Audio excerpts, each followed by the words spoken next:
je t'aime. Jésus, oh, je t'aime. Oh, tu es tout pour moi. Shalom, soyez tous salués dans la puissance nom de notre Seigneur Jésus. Comme je le dis toujours, je ne suis pas l'auteur de ce son qui vient de passer, qui passe. Alors, je suis juste celui qui l'utilise pour parfaire mes vidéos. Alors, j'aimerais partager avec vous quelque chose aujourd'hui. Je sais que vous êtes nombreux à me suivre et cela me fait plaisir. Vraiment, continuer à le faire, partager aussi. Parce que, en ce qui concerne l'œuvre de Dieu, il n'est pas toujours facile de pouvoir accepter ce que Dieu dit réellement. Alors la parole de Dieu a toujours été contestée parce que lui-même Jésus, quand il est venu sur la terre, alors il n'a même pas été accepté par ses propres frères juifs, des Hébreux, des gens qui l'ont vu naître. Il n'était pas prophète chez lui. Voilà pourquoi il a dit que nul n'est prophète chez soi. Parce que lui-même étant Dieu incarné dans un corps d'homme, il a été mal accueilli par son peuple.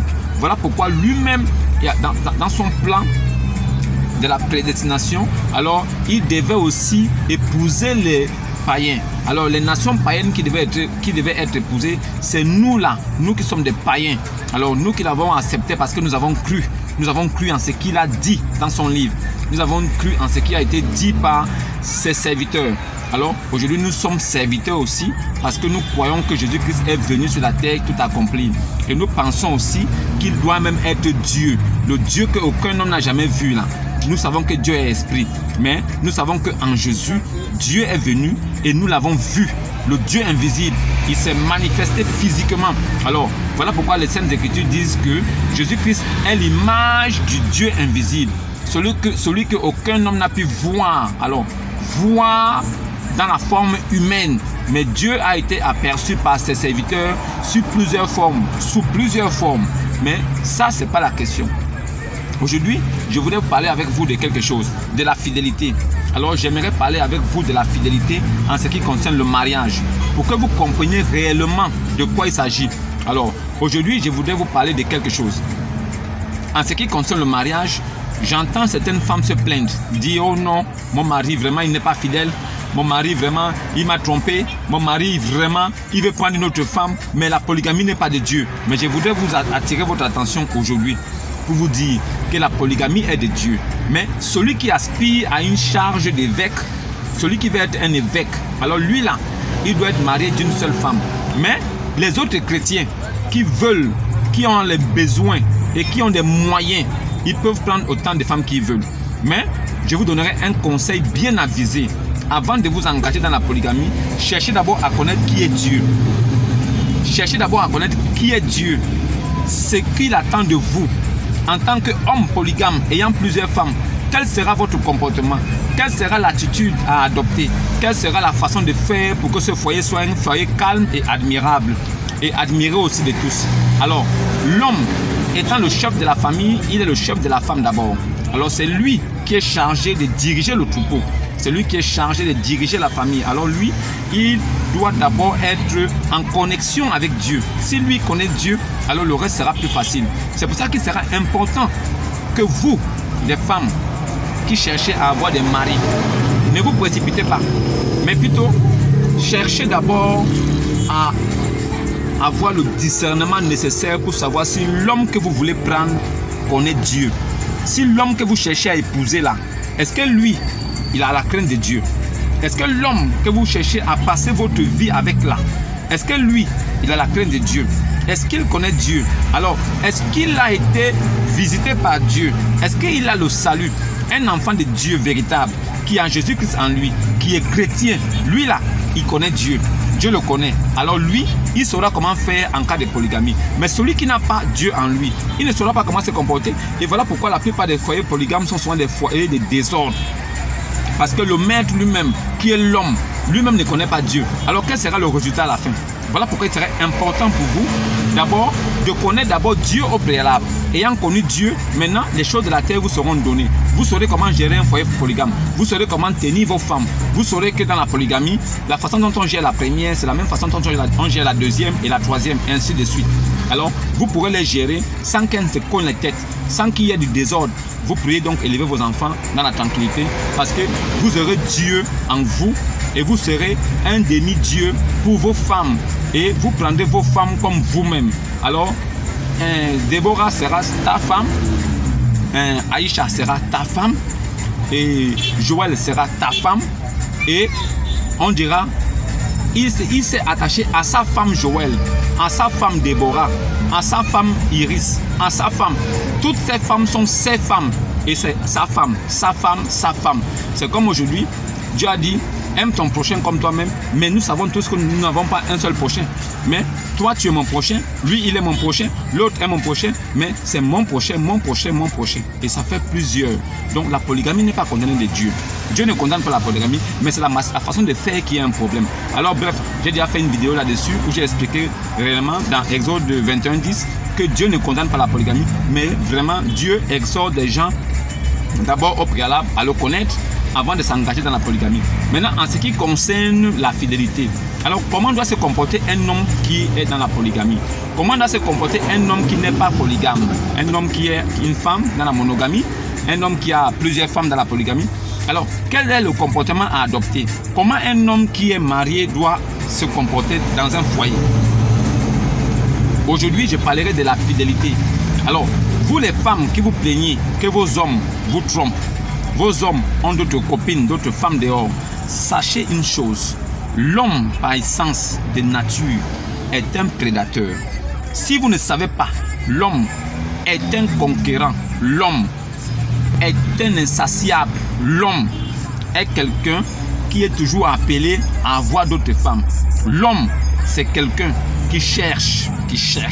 Si l'occasion se présente, il passera par là. Ça ne sera pas pour vous faire du mal.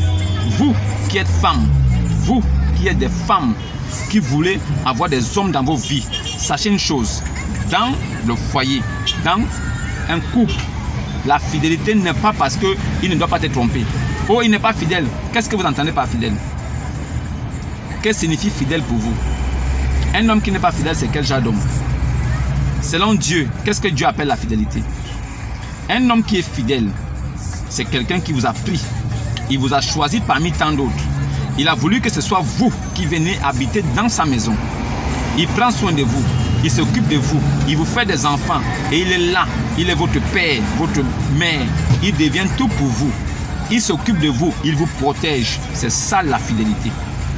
Tant qu'il ne vous laisse pas tomber, il est fidèle. La fidélité, c'est qu'il respecte l'engagement qu'il a pris au départ avec vous. C'est ça qui est la fidélité. La fidélité, ce n'est pas le fait que non, il doit rester avec toi. Son pipi là, c'est pour toi toute seule. Non. Ça peut arriver que plus tard, tu tombes malade et que tu ne peux plus vaquer à ces occupations là sexuelles. Lui, il prend une autre femme. Tu diras qu'il n'est pas fidèle? Non, il a été fidèle avec toi. Et il est toujours fidèle avec toi. Mais sauf que il prend une autre parce que toi, tu n'es plus dans l'incapacité de pouvoir faire ces choses. Voilà pourquoi l'homme, sachez-le bien, l'homme fidèle, c'est celui qui sait prendre soin de sa femme, qui la garde comme lui-même il se garde. L'homme qui est toujours là pour elle, qui prend soin d'elle, qui la protège contre vents et marées, qui ne la lâche pas, qui la tient jusqu'au bout. C'est ça la fidélité. Un homme fidèle, c'est celui qui est toujours là. Il sera toujours là pour toi. C'est ça la fidélité. Maintenant, il peut arriver qu'il ait des déviances ailleurs, qu'il puisse avoir peut-être une copine dehors ou bien une deuxième femme qui va y prendre. Ça là, ce n'est pas de l'infidélité. Ce n'est pas de l'infidélité parce que si vous appelez ça infidélité, ça veut dire que vous pensez dans vos têtes que l'homme doit rester seulement avec une seule femme. Non. Celui qui croit que si l'homme a une femme et qui veut encore prendre une deuxième, il pêche. Celui-là, c'est un maudit. La femme qui croit qu'un homme qui est avec elle, qu'il a épousé, et il est avec elle, s'il a envie de prendre une autre femme, il va commettre un péché. C'est une maudite. Je vous le dis très franchement, écoutez bien ce que je dis. Le péché là, ce n'est pas le fait d'aller prendre une autre femme. L'homme a le droit de prendre autant de femmes qu'il veut. Mais c'est une affaire de moyens. Mais au départ, au préalable, il faille qu'il connaisse d'abord Dieu. S'il connaît Dieu, il a le droit de prendre autant de femmes qu'il veut. Il saura comment en prendre soin. Parce que Dieu a une démarche pour la polygamie pour les hommes. Alors, maintenant, la fidélité là, ce n'est pas le fait d'avoir une deuxième femme dehors. Oh, il est infidèle. Non. S'il a une deuxième femme dehors, il n'est pas infidèle. Ça veut dire qu'il veut prendre une deuxième, une troisième, une quatrième. S'il le peut, il peut le faire. Il a la permission de Dieu. Maintenant, s'il n'est pas fidèle, ça veut dire s'il ne s'occupe pas de vous, s'il ne respecte pas les engagements qu'il a pris au départ avant de vous amener chez lui à la maison, en ce moment, il n'est pas fidèle. Mais s'il remplit toutes les conditions et que vous êtes dans l'abri du besoin et qu'il est toujours avec vous, même s'il est une autre femme, il ne pêche point. Il est toujours dans la droiture de l'Éternel parce que la polygamie fait partie des plans de Dieu pour l'homme. Alors, ceux qui sont infidèles, ce sont ceux qui abandonnent les femmes pour aller faire n'importe quoi dehors. Ceux-là, ce sont des infidèles. Celui qui ne respecte pas la parole qu'il a donnée au départ, l'engagement qu'il a pris, c'est un infidèle. Aujourd'hui, les hommes ont érigé ça en loi pour dire que non, il faut signer des papiers de polygamie, signer des papiers de monogamie. Ça, ce sont les lois des hommes. Ça n'a rien à voir avec Dieu. Mais en ce qui concerne Dieu, l'homme a le droit de prendre autant de femmes qu'il veut. Mais il faut d'abord qu'il connaisse Dieu, qu'il sache comment se comporter. Il peut les prendre s'il a les moyens et s'il est fort, parce que c'est une affaire d'énergie et d'argent. Il faut de l'argent et il faut de l'énergie. Il faudrait que vous soyez un athlète pour pouvoir assumer ces femmes. Et un bon athlète, parce que le nombre de coups que vous faites à la première, vous devez aussi être capable de faire ça à la deuxième aussi, ou à la troisième. Voilà pourquoi c'est une affaire d'énergie et de force. La polygamie ruine l'homme de l'intérieur, ça le tue, parce qu'il dépense beaucoup d'énergie. Mais celui qui est fort physiquement, qui pense qu'il peut tenir, il peut s'engager dans la polygamie. S'il a les moyens encore pour accompagner sa politique, il n'y a pas de souci. Parce que la polygamie, pour moi, c'est pour des gens qui ont des moyens. Vous n'avez pas de moyens, laissez tranquille. Si vous n'avez pas de moyens, laissez la polygamie en paix. Mais si vous voulez prendre une deuxième femme, vous ne péchez pas. Et ce n'est pas de l'infidélité. L'infidélité aux yeux de Dieu, c'est celui qui prend une femme, il la met chez lui et il n'en prend pas soin et il abandonne et il ne respecte pas les engagements qu'il a pris au départ, mais il va trouver une autre femme dehors. Ça, c'est l'infidélité. Il n'est pas infidèle parce qu'il couche avec une autre. Il n'est pas infidèle parce qu'il couche avec une autre, mais il est infidèle parce qu'il ne respecte pas les engagements qu'il a pris avec la première. C'est ça l'infidélité. Voilà. Donc, c'est des petits détails qu'il faille que vous compreniez. C'est des choses qu'il fallait que je vous éclaircisse pour que vous compreniez. Donc, les femmes qui pensent que, ayant épousé un homme, cet homme l'appartient, non. Selon les Saintes Écritures, c'est l'homme qui épouse la femme. C'est l'homme qui paye sa dot. Il paye le droit d'avoir une progéniture avec elle. La dot, il paye sa progéniture. Il paye sa future progéniture à travers le ventre de la femme. L'homme paye la dot de la femme, c'est lui qui l'épouse. Alors il a le droit de faire pareil pour une deuxième ou pour une troisième. Ce n'est pas le contraire qui se produit. Ce n'est pas comme si les deux se donnent la dot et les deux s'achètent. La dot est comme un achat, c'est un gain d'achat. L'homme achète la femme pour que la femme soit pour lui. Elle soit sienne. Il achète la femme, en même temps aussi il achète une future progéniture avec la femme. C'est ça la dot. C'est ça le droit de dot. Et la dot se donne aux vierges. Si vous n'êtes pas vierge, ne parlez pas de dot. Si vous êtes vierge, alors parlons de dot. S'il n'y a pas de virginité, on ne parle pas de dot. Selon Dieu, le mariage est pour les vierges. Si vous n'êtes pas vierge, je suis désolé, mais ce sont des négociations. Alors, dans le monde dans lequel nous sommes aujourd'hui, des hommes vont avec des femmes et on se rencontre. On s'est aimé, alors l'homme donne une dot en reconnaissance pour honorer la femme. Il épouse, mais la fidélité là, c'est qu'il respecte les engagements qu'il a pris avec elle. Ce n'est pas le fait qu'il ait laissé pour aller coucher une autre femme dehors ou qu'il veuille prendre une autre femme. Ça, ce n'est pas de l'infidélité. Si l'homme a des tendances pour prendre une autre femme, alors là, on parle de polygamie. On ne parle pas d'infidélité. L'infidélité là, c'est s'il ne prend pas soin de vous. Comprenez bien ce que j'ai dit. C'est ça l'infidélité. Alors vous, qui avez des maris, qui vont voir dehors, ne laissez jamais vos foyers parce que oh non, j'ai appris qu'il m'a trompé ou j'ai découvert qu'il m'a trompé. Ça là, ça va arriver, ça arrivera encore et ça arrivera toujours. Parce que l'homme est comme ça. Maintenant, l'homme qui vous respecte, il fera tout pour que vous ne sachiez jamais. Il fera tout pour que ces choses-là ne soient pas vues. Mais l'homme qui est honnête, il prendra, il viendra vous présenter. Il vous dira, voilà celle que j'ai encore envie de prendre parce que je suis honnête avec toi et devant Dieu aussi. Ça là, ce n'est pas un péché. L'infidélité là, c'est le fait qu'il vous laisse et que vous soyez abandonné à vous-même pour aller prendre une autre alors que vous êtes marié. Ça, c'est l'infidélité. Comprenez bien ce que j'ai dit.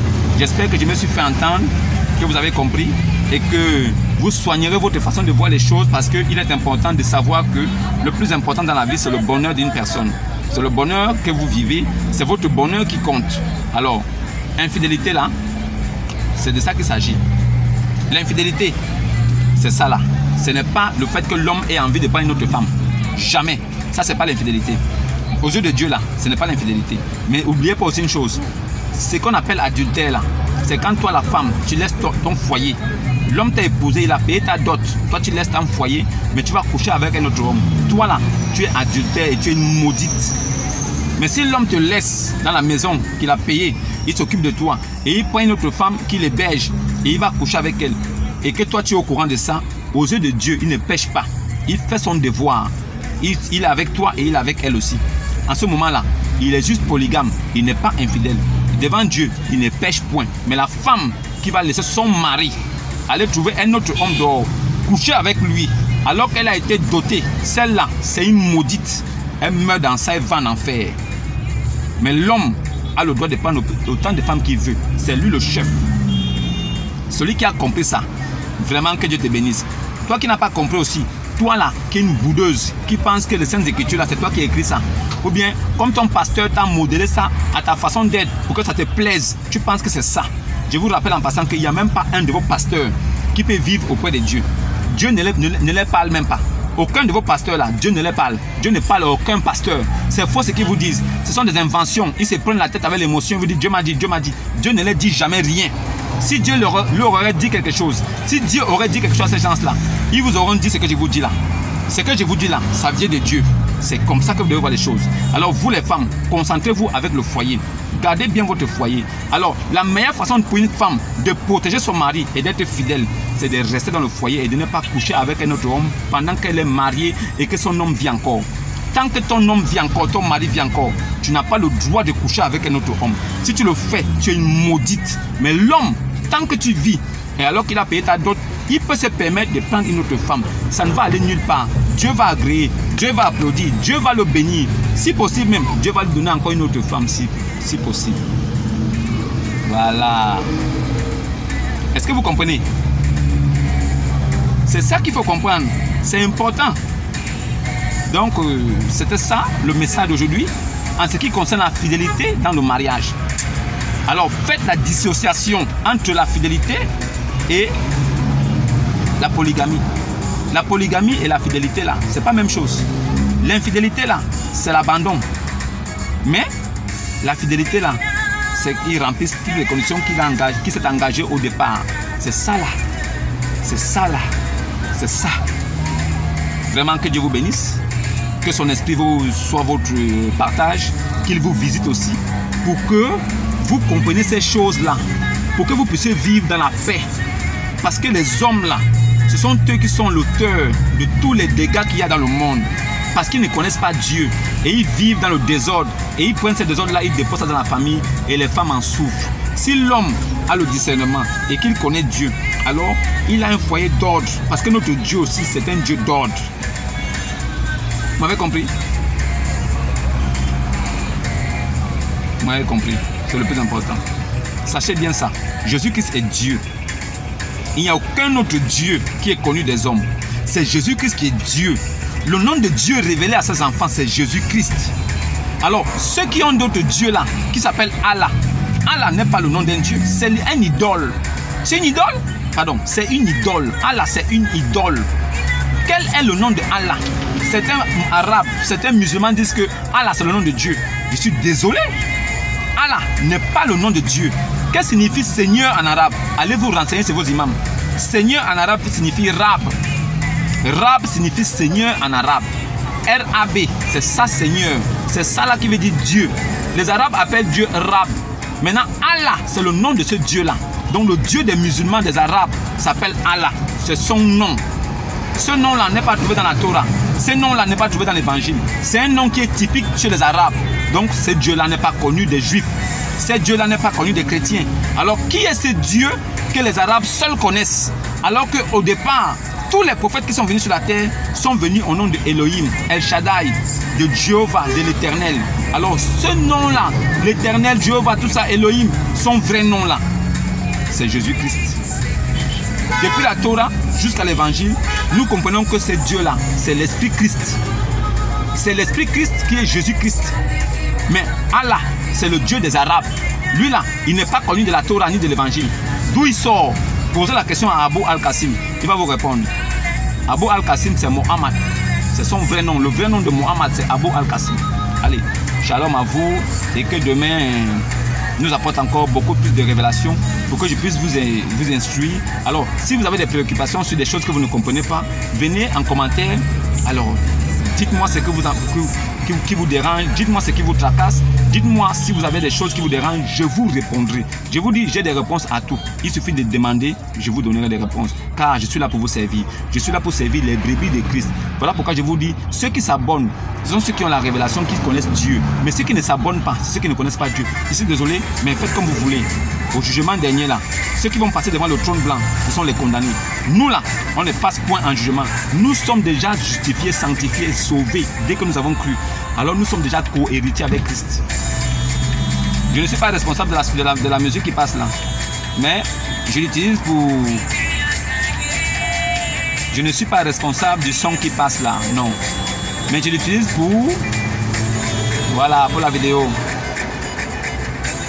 Shalom et à demain.